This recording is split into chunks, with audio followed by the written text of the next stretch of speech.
आमच्या प्रिय बंधू बहिणींना येशूच्या नावाने आमचा नमस्कार. सर्वे सरा संगे सकाळ हा कार्यक्रमासाठी मी तुम्हाला स्वागत करीत आहे.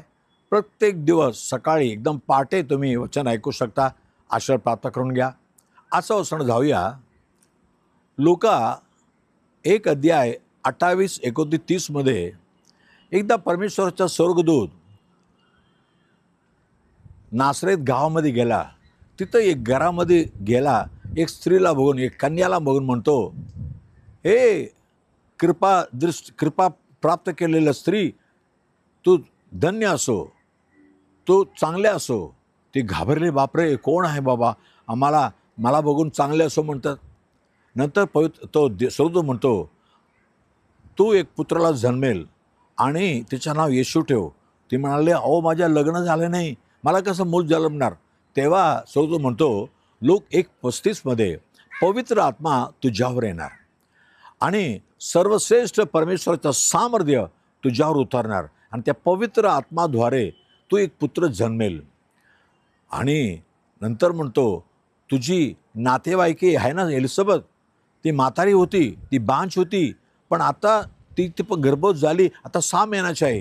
हिला एकदम आनंद वाटते. म्हणते मी दासी आहे, तुझ्या वचनाप्रमाणे मला होऊ दे, वचनाप्रमाणे होऊ दे. आणि तसंच झालं.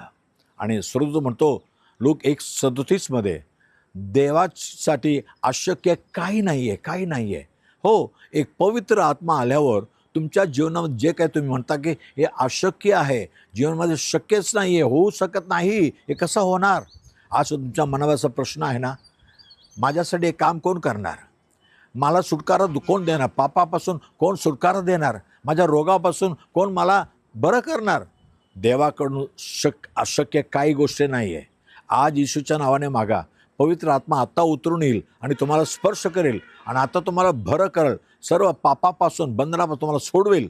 विश्वास करता का? मी प्रार्थना करतो. पवित्र देवबापा परमेश्वरा, धन्यवाद करतो. हे कसं शक्य आहे, हे होऊ शकत नाही माझ्या जीवनामध्ये. मरियमने म्हटलं, पण तो म्हटला पवित्र आत्मा येणार, सर्व शक्य आहे. आता पवित्र आत्मा उतरून येऊ दे प्रभू. आज वचन ऐकून जे कोणी म्हणतात आमच्या जीवनामध्ये अशक्य आहे, होऊ शकत नाही, कोण करणार माझ्यासाठी, पण आता ते विश्वास करतात येशू प्रभू आणि पवित्र आत्मा सर्व काय करू शकतात. येशूच्या नावाने सर्व त्यांचं काम पूर्ण होऊ दे प्रभू. त्यांच्या मनाची आरोळी ऐकून त्यांना सुटकारा दे प्रभू आणि त्यांच्या जीवनामध्ये सर्व रोगांना काढून टाक प्रभू. आता तुझे आशीर्वाद घेऊ दे.